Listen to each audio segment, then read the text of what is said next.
Maka bercerailah dan berbahagialah dan jangan pernah kamu balik lagi sama dia. Pembahasan yang bakal kita bahas kali ini tuh bakal sensitif banget. Mungkin akan ada orang yang pro, mungkin juga akan ada orang yang kontra. Tapi pelan-pelan kita pahami, kalian simak sampai habis, tonton sampai habis, biar kalian paham bahagia dan bersyukurnya itu seperti apa ketika bercerai. Tentu kita tidak memungkiri bahwasanya perceraian adalah sesuatu yang paling dibenci oleh Allah Subhanahu wa taala. Bahkan tingkatan terbaik syaitan itu, jadi derajat syaitan yang paling tinggi itu adalah ketika ia berhasil membunuh, tidak, ketika ia berhasil membuat orang berdosa sebesar apapun, tidak, tapi prestasinya para jin dan syaitan itu adalah ketika ia berhasil memisahkan antara suami sah dan istri sah, bercerai. Di dalam riwayat Muslim bahwasanya Jabir radhiyallahu anhu, beliau pernah menceritakan bahwasanya kata Nabi, di dalam laut, singgasana laut itu ada singgasananya jin, singgasananya syaitan. Maka ketika jin itu datang menghadap rajanya, dia mengatakan, saya telah berhasil meninggalkan hamba ini berbuat dosa ini dan itu,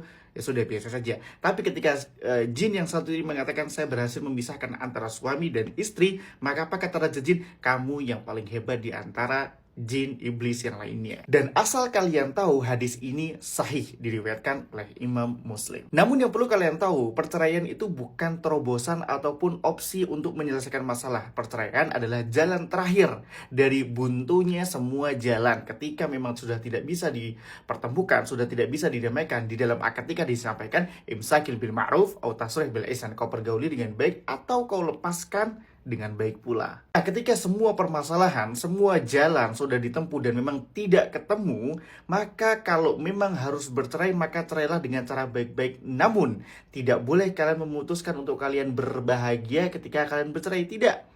Karena Allah akan uji setelah perceraian itu akan menjadi seperti apa, entah kamu, entah pasangan kamu. Maka banyak banget, coba kalian, ada nggak di antara kalian yang ketika bercerai atau siapapun, tentu ini perkara yang sangat naudzubillah, jangan sampai kita bercerai ya. Maksudnya ya kita tuh, kalian, saya masih jomblo soalnya. Ketika misal seseorang itu bercerai, lihat selama 1 bulan, selama 2 bulan, 3 bulan, bahkan 1 tahun, yang laki-laki menjadi apa, yang perempuan menjadi apa.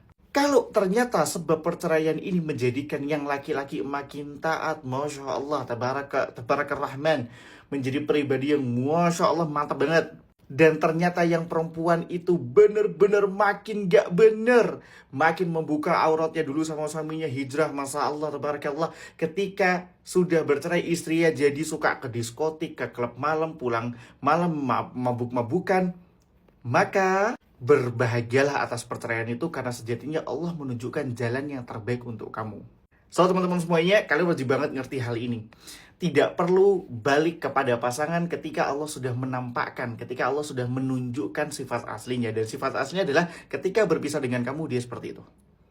Maka yang terbaik adalah minta kepada Allah pengganti yang lebih baik, sebagaimana Nabi SAW mengajarkan ketika kita kehilangan sesuatu, apa doanya? Kita dianjurkan untuk berdoa, Allahumma jurni fi musibati wahlif li khairam minha, dan gantilah yang lebih baik dari itu atau dari dia.